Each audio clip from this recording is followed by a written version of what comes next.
Strategy आपकी यही है। मैं ये नहीं कह रहा कि आपकी कोर स्ट्रैटेजी क्या है, वो डेफिनेटली आप यहां पे रिवील नहीं करेंगे, बट आपकी स्ट्रैटेजी है क्या? आप मतलब आपके पास एक ऑप्शन है इलेक्शन कमीशन ट्रिब्यूनल में जाने का अपील के लिए, सो व्हाई सुप्रीम कोर्ट? बहुत शुक्रिया जी, बड़ी मेहरबानी, बड़ी नवाजिश जो आपने चलाया जी। बिल्कुल 90% लोगों के पेपर रिजेक्ट कर दिए गए हैं और बगैर किसी जवाब के जानबूझकर बहानों से, जैसे बंदा एक होता है ना कि बंदा कहे कि दिन है और जी। हो रात, तो बंदा आगे से कहे कि नहीं नहीं दिन है, तो ये बात सिर्फ वही है। तमाम डॉक्यूमेंट्स हमने पूरे किए, वो कागजात मांगे गए जो दूसरी जमातों से मांगे ही नहीं गए, उसके बावजूद हमने पूरे किए। मैं अगर अपनी बात करूं तो मुझसे जो कागज मांगे गए मैंने दे दिए, और मुझे ये कहा गया कि 27 तारीख को आप क्लियर हैं।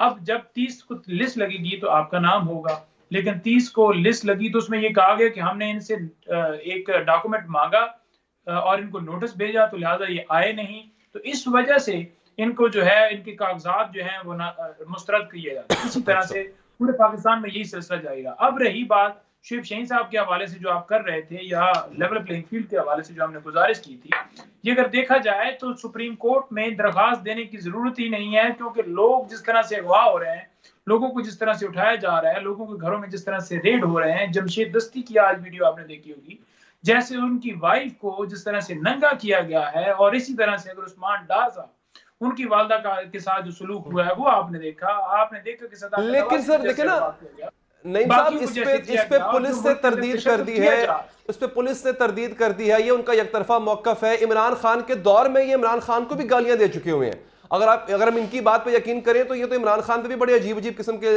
इल्जाम लगा चुके हुए हैं, संगीन इल्जाम लगा चुके हैं। बात यह है कि इस वक्त आपकी जमात एक ऐसे प्रेशर में है, बकौल आपकी अपनी जमात के लीडरान के, कि शायद इलेक्शन से ही बाहर हो जाए। इसका क्या हल है आपके पास अब? देखिए, मैं ये गुजारिश करता हूँ कि अगर वैसे उन्होंने कहना है कि 80% अवाम के ऊपर हमने बैन लगाना है, जो पीटीआई को, जो इमरान खान साहब को जो सपोर्ट करते हैं, तो वो एक अलग बात है कि उनके अकाउंट भी ब्लॉक कर दिए जाएं, उनके ऊपर बैन लगा दिए जाए, या फिर उन्हें ये कह दिया जाए कि आप हमारे मुल्क के नहीं हैं। ये लोग जो भी खान साहब का नाम लेते हैं, 80% अवाम को फिर आप मुल्क बदर कर दें। फिर वो जो 20%, 10%, 15% मुख्तलिफ जमातों को सपोर्ट करने वाले लोग हैं, फिर उनको मुल्क के अंदर रहने दें, क्योंकि हमारा तो कोई हक ही नहीं है। तो दूसरी बात ये रह गई कि देखें, आईने पाकिस्तान जब कहता है किसी को भी कि वो पार्टी के साथ एफिलिएशन कर सकता है और पार्टी बना सकता है, तो फिर कदगन क्यों, पाबंदी क्यों? आप ये देखें कि कोई अगर पाकिस्तान तहरीक इंसाफ का नाम लेता है, उसके नाम पेपर लिए जाते हैं, फिर उसके तायद कुरिंदे, तजवीज़ कुरिंदे अगवा किए जाते हैं, फिर उन्हें किसी कोर्ट में पेश नहीं किया जाता। एक ग्रुप जाता है, वो उठा ली जाता है, दूसरा भेजा जाता है, दूसरा उठा ली जाता है, रिसीविंग नहीं देते। जब पेपर ले ली जाते हैं तो फिर 90% हमारे पेपर रिजेक्ट कर दिए जाते हैं। अगर आप पेपर देखें उनके भी और हमारे, कोई एक हल्का निकाले, मेरे ही निकाल दें, आपको समझ आ जाएगी कि कोई मेरा एक डॉक्यूमेंट उनके किसी भी फाइल के अंदर नहीं लगा हुआ। तो इसी तरह से अगर बाइसनेस रखनी है कि आपने 16 महीनों में क्रैकडाउन किया, खान साहब के ऊपर केसेस बनाए, उनको अंदर किया, उनको डिस्क्वालीफाई किया, लोगों के ऊपर क्रैकडाउन किया, फिर आपने इंटर पार्टी इलेक्शन के हवाले से हमारा एक इलेक्शन जो एक पार्टी है उसका अपना आइन, उसके मुताबिक उसने करवाना है, वो आप चेक ही नहीं कर सकते। आपने फिर भी उसके अंदर इंटरवीन किया, लेकिन सर ये बताए जिसको ना, इस पेशावर पे हाई कोर्ट इसका ने हल क्या? बल्ले का एक तो निशान चले वाक ये कर एक दिया। मसला, आपके जो कागजात छीने जाने की आपकी शिकायत है ना सर, आई टोटली एग्री कि ये कंसर्न है और इसको एड्रेस होना चाहिए। लेकिन इसके अलावा जो आपके तहफुजात हैं, लेट से आप कहते हैं जनाब इंतजामी अफसरान आरोज नहीं होने चाहिए, आप लाहौर हाई कोर्ट गए, आपको वहां पे उसके फैसले को सुप्रीम कोर्ट ने बरकरार रखा। सुप्रीम कोर्ट ने कहा नहीं, अदलिया आपको अफसरान अपने नहीं दे रही है, वो अब इलेक्शन किसी ने तो कंडक्ट करवाना है ना सर। आपके एतराजात हैं, उसमें इदारा खुद आपको सपोर्ट नहीं कर रहा है, सर इसका हल क्या है फिर? देखिए, बात यह है कि ये जो हीरे मोती चुने गए थे, जी। ये आरओज की बात जो की गई थी इंतजामिया से, ये वही लोग हैं जो एमपीयू के तहत लोगों को उठाते हैं। ये वही लोग हैं जिनके हवाले से इस्लामाबाद हाई कोर्ट ने भी कहा है कि ये जो एमपीयू के ऑर्डर जारी किए गए हैं वो बिल्कुल गलत किए गए हैं और इनके पास पावर ही नहीं है। और उन्होंने ये भी कहा कि कोई अगर ऐसा आप समझें कि कोई इरादा कर सकता है कि अमन खराब कर सकते हैं, तो उस बुनियाद के ऊपर उसे उठाया नहीं जा सकता। उसके बावजूद वो ऑर्डर जारी करते रहे और स्टिल जारी कर रहे हैं। दूसरे नंबर पर ये वो आरोप हैं जिनके सामने से लोगों को अगवा किया गया और इन्होंने कहा जी कि हम उसके अंदर क्या कर सकते हैं। ये वो आरोप हैं जो दफ्तर के अंदर बैठते ही नहीं है, जिनको पेपर ले जाने के लिए लोग गए और उन्होंने पेपर हमारे नहीं लिए।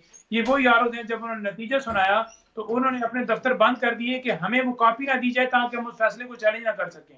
अगर इस स्टेज के ऊपर पेपर जमा करवाने, उस ऑर्डर की कॉपी लेने, अब आगे टिकट जमा करवाने जाना है, उस वक्त हमारे साथ पता नहीं क्या क्या होता है, तो फिर आप इलेक्शन कैसे अच्छा, फेयर करवा सकते हैं? इलेक्शन का रिजल्ट तो कैसे अच्छा फेयर आप दे सकते हैं? प्रपोज क्या करते आप हैं इतने सर? बाइस हैं, मंजोता आप साहब, इतनी आप डायरेक्शन प्रपोज क्या देते करते हैं हैं, क्योंकि कौन होना आप चाहिए? आप अदलिया तो दे नहीं सेक्रेटरी रही। हैं, आपने ऊपर से डायरेक्शन देनी है। और मैं ये देखता हूँ कि जो इलेक्शन कमीशन है, इलेक्शन कमीशन ने डायरेक्शन वैसे तो दे दी इन चीफ सेक्रेटरीज को, आईजीज को, कि जनाब आप इनके कंसर्न जो है वो इनके जेन्युइन है और इनके कंसर्न सुने, लेकिन उन लोगों को दी जो खुद करवा रहे हैं, यही चीफ सेक्रेटरी, यही आईजी जिन्होंने लगाए हुए हैं ना, डीसी डीपीओ सारे, और वो उनके कहने पे लगाए हुए हैं जिनको इक्तदार में लाना चाहते हैं। अब अवाम एक तरफ खड़ी है और ये डीसी डीपीओ उस के वो सारे एक तरफ खड़े हैं कि नवाज शरीफ को लाना है, उसको सलूट मार रहे हैं, उसको प्रोटोकॉल दे रहे हैं, नैब उधर जा रहा है, कह रहा है कि हमें कोई इनकी गिरफ्तारी मतलूब नहीं है। एक शख्स टारगेट है, उसकी जमात टारगेट है, और कोई मसला नहीं। अगर वो कह दे कि ठीक है जी मैं एब्सोल्युटली नॉट वाला जुमला वापस लेता हूँ, ठीक है जी मैं, जैसे आप कहते हैं, मैं अमेरिका की गुलामी करने के लिए तैयार हूँ, ये जी केसेस भी खत्म है, सर। ये इलेक्शन भी बिल्कुल, ये नवाज शरीफ फिर वापस लंदन चला जाएगा और फिर कहेंगे कि ठीक है जी इमरान खान ही चाहिए। बात ये है कि मुल्क के अंदर कानून आइन क्या है, ये है मंजोता कि साहब, आप अपनी मर्जी के मुताबिक फैसले भी ना कर अब मुझे सकें। ये बताएं, रूल अब ऑफ इसका लॉ हल क्या क्या है है? सर? मैं एक सिनारियो सर आपके सामने है, अदलिया नहीं दे रही आपको बंदे, अब यही बंदे हैं, अब इसका हल क्या है? देखिए हल ये है कि जहां अवाम देखती है, अवाम की ताकत जो है उसको समझना होगा, अवाम को समझना होगा। जमहूरियत का क्या मतलब है कि अवाम जिसको चाहे उसको मुंतखब करे। जब अवाम एक तरफ खड़ी है तो आप जबरदस्ती जो है वो डब्बों के अंदर बैलेट पेपर मोहरे लगाकर आप चाहते हैं कि उधर उम्मीदवार भी कोई ना है, उधर मजबूत उम्मीदवारों से प्रेस कॉन्फ्रेंस करवाई जाए, हम्म। उन किसी को आईपीपी में ले जाया जाए, किसी को कहीं ले जाया जाए, किसी को मुकदमा में अंदर इन्वॉल्व करके उसके ऊपर प्रेशर डाला जाए, किसी की बीवी की वीडियो जो है भेजी जाए उसको, ये तो किसी सर जज को देखिए, ब्लैकमेल ये किया आपके जाए। इल्जामात तो हैं जो ये आप बारहा लगा चुके हैं। मैं अर्ज करूं, दोबारा सवाल अपना पूछ रहा हूं मैं। अब इस सिनारियो इल्जामात ना भाई सर, यहाँ कैसे ये सबूत एक हैं? मेरे पास सबूत एक सफेद हैं। पेपर है सर, एक काला कागज है, इसमें से कोई एक मैं इस्तेमाल कर सकता हूं। आपके पास अदलिया आपको बंदे नहीं दे रही, आपके पास अब ये बंदे हैं, आप प्रपोज क्या करते हैं? इसके अलावा कौन होना चाहिए? इन बंदों के अलावा और कौन होना चाहिए? देखिए मैं ये समझता हूँ कि सुप्रीम कोर्ट ने इसके अंदर एंडोर्समेंट की है कि आरओज ठीक है, और वो जब अब तौहीन अदालत की हमारी दरखास्त जो है वहां पर लग रही है, जी जी। तो उस वक्त जब समाअत हो तो हम जब उनके सामने तमाम वीडियोस रखें जो कि उन्होंने खुद देखी हुई भी हैं। ठीक ये है। सोशल मीडिया का दौर है, यहाँ पर हाँ। 1 मिनट में फौरन जो है व्हाट्सएप ग्रुपों में पहुंचते हुए जस्टिस साहबान के पास वीडियो चली जाती है। हाँ, अगर वो वहां पर ये कहें कि हाँ जी आप बताएं क्या मामला है, और फिर वो अनजान बने, वो एक अलग मामला है। लेकिन जब उनको बताया जाए कि जनाब ये हुआ है, उसके ऊपर इन तमाम अफसरान के खिलाफ कार्रवाई होनी चाहिए। ये जो चीफ इलेक्शन कमिश्नर है इनके खिलाफ कार्रवाई होनी चाहिए, और जितने चीफ सेक्रेटरीज आईजीज हैं उनके खिलाफ कार्रवाई होनी चाहिए। जो जो उसके अंदर किरदार है, जिसने हुक्म दिया है, ठीक। एसएचओ लेवल तक, पटवारी और सारे तहसीलदार, ये सारे इन्वॉल्व हो के इन्होंने सिर्फ टारगेट पाकिस्तान तहरीक इंसाफ को किया हुआ है, इनको किया जाए। मुझसे मांगते हैं जी कि आप हर साल का दें जी, वो टैक्स दें जो आप वकील देता है, मैंने दे दिया। मुझे कहते हैं 2 कनाल से ज्यादा आपको घर है, आप उसका टैक्स दें। हालांकि मेरा घर 2 कनाल से कम है, मैंने टैक्स दिया, मेरे पेपर क्लियर कर दें। उसके बावजूद उन्होंने मेरे रिजेक्ट कर दिए, क्योंकि उन्हें पता था कि ये इमरान खान के साथी हैं, तो इसलिए ये टॉप, ये फ्रंट फुट और ये मजबूत हैं। वो हल्कों से जो अच्छा उनको एमपी जिनको वो मंजोता जितवाना साहब, चाहते हैं, इसको उन्होंने जरा कहा कि सर, नहीं, इनके इसको रिजेक्ट जरा करें, नैरो डाउन उनके कीजिएगा, रिजेक्ट करें। टेक्निकली जरा हमें समझाइएगा, रहनुमाई कीजिएगा कि अब हर जो आपका कैंडिडेट है उसके पास फैसिलिटी है वो इलेक्शन ट्रिब्यूनल पे जाए, वहां पे जाके उसके कागजात में अगर कमी है या कोई ज्यादती हुई है तो वो इंडिविजुअल केस जो है वो हैंडल किया जाएगा। लेकिन आप गए हाई कोर्ट में, आप गए सुप्रीम कोर्ट में, वहां पे क्या होगा? सुप्रीम कोर्ट इंडिविजुअली तमाम कैंडिडेट्स को की दोबारा से स्क्रूटनी करेगा? क्या करेगा? या आप चाहते हैं कि एक ही ऑर्डर आए और उस ऑर्डर में सबके कागजात मंजूर हो जाए? देखिए वो तो हमने हर शख्स ने एक अलग-अलग जो है उसको चैलेंज किया है। जो भी किसी भी फैसले से ग्रीवियंस है उसको, और वो फौरन उस मुतलका हाई कोर्ट में जाकर वो ट्राइब्यूनल बने हुए हैं। जैसे यहाँ पर हमारा फैसलाबाद और ये सरगोदा सीरी के असद गुलाल साहब हैं, हाँ। जस्टिस साहब, उनके पास है, तो हम उधर जा रहे, इसी तरह से बाकी भी जा रहे हैं और गए भी हैं। आज भी काफी पिटीशन हुई हैं। लेकिन जहां दरखास्तों की बात है, जी। अगवा की बात है, जो लोगों के घरों में छापों की बात है, जो ला कानूनियत की है, जो कानून को हाथ में लिया गया है, उस मामले के हवाले से सुप्रीम कोर्ट में हम गए हुए हैं अच्छा। कि ये जो सारा काम केस के ऊपर, इनके ऊपर कार्रवाई हो, और मजीद जो है जो लोग इस वक्त हिरासत में हैं उनको बाजियाब करवाया जाए, और मजीद कोई भी ऐसा काम करे फौरन कोई एक्शन लिया जाए। देखें, हम ये कहते हैं कि इस वक्त जो है निगरान हुकूमत जो है वो न्यूट्रल नहीं है, वो 22 है। इलेक्शन कमीशन जो है वो 22 है। सिर्फ इस वक्त अदालत बची है जहां से हमें इंसाफ की आखिरी उम्मीद। अच्छा तो सर और यहाँ अगर पे अदालत ने भी पंजोता जैसे साहब मोर मुझे सबक जरा कह दी टेक्निकली कि यार मुझे जरा ठीक है, टेक्निकली अगर दोबारा ये कह गाइड दिया कि कीजिएगा कोई यहाँ पे। कुछ नहीं है। पंजोता साहब मुझे जरा दोबारा जी टेक्निकली गाइड कीजिएगा। सुप्रीम के देखिए हर कोई बंदा, आप बकौल आपके, कोई बंदा अगवा हो रहा है, कोई बंदा गिरफ्तार हो रहा है, कोई बंदा एमपीओ के तहत धर लिया गया है। अब ये सब इंडिविजुअल केसेस हैं, हर किसी पे पुलिस ने, अथॉरिटीज ने अपनी तरह से केस बनाया हुआ है। ये मैं आपके हवाले से कह रहा हूं, बकौल आपके। सुप्रीम कोर्ट क्या फैसला देगी? सर आप वकील हैं, रहनुमाई कीजिएगा। सुप्रीम कोर्ट का फैसला क्या आएगा? सबको छोड़ दो, क्योंकि हर शख्स को गिरफ्तार करने की एक दलील है अथॉरिटीज के पास, हर शख्स का अपना अलग केस है, वो कैसे होगा? देखिए, सुप्रीम कोर्ट का फैसला ये आना चाहिए कि जितना रिकॉर्ड वहां पर दिए जाए कि ये लोग जो है अगवा किए गए हैं, इन लोगों के घरों में तोड़ फोड़ हुई है, इन लोगों का घर लूट कर ले गए हैं, अच्छा। वो तमाम को जो है कंपनसेट किया जाए। उन लोगों की तरफ से जो उस वक्त मुहाफिज हैं, जो उस वक्त जिनका काम है सिक्योरिटी देना, सिक्योरिटी फराम करना, हुकूमत का काम है, इदारों का काम है, और इदारे जो हैं वो अगर ऐसी जलगार करते हैं तो वो कैसे भाग सकते हैं कि हम रिस्पॉन्सिबल नहीं है। यहाँ पर जब सलमान अकरम राजा साहब एक जो हमारे उम्मीदवार हैं उनके पेपर जमा करवाने के लिए गए तो उसके तायद कुरिंदों को, तजवीज़ कुरिंदों को उनके सामने से उठाया गया, तो पुलिस वाले कह रहे थे जी हम कुछ नहीं कर सकते, ये नामालूम अफराद है, हम इनके सामने बेबस हैं। तो बात यह है कि अगर इस तरह के बयान आएंगे और अगर अदालत ये कहेगी कि आप प्रेस कॉन्फ्रेंस करेंगे तो आप छूट जाएंगे, तो उसके ऊपर जो है अदलिया को ही अपने फैसले के अंदर जान डालनी होगी, फैसला दे देना चाहिए।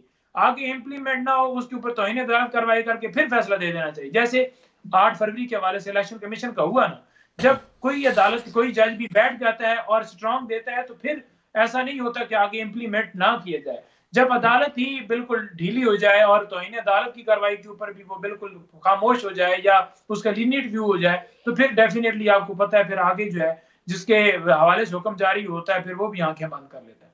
ठीक है। अच्छा मुझे ये बताएं सर कि अभी फिलहाल आप सुप्रीम कोर्ट का दरवाजा खटखटा रहे हैं, लेकिन वक्त बहुत कम रह गया है।